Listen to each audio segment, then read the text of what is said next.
হাদিসটা খুব ভালো করে শোনেন। রাসূলুল্লাহ সাল্লাল্লাহু আলাইহি ওয়াসাল্লাম বলেছেন, যখন আমার উম্মত এই 15টা পাপে লিপ্ত হবে, এই 15টা পাপে লিপ্ত হবে, তখন তাদের উপর আল্লাহর পক্ষ থেকে আযাব এবং গজব আসতে শুরু করবে।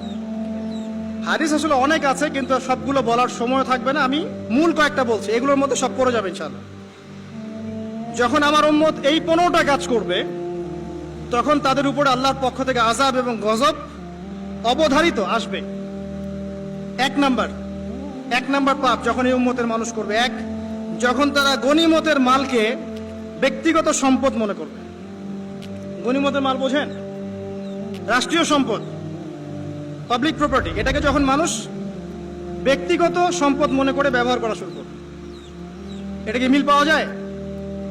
আচ্ছা। 2 নাম্বার, যখন কারো কাছে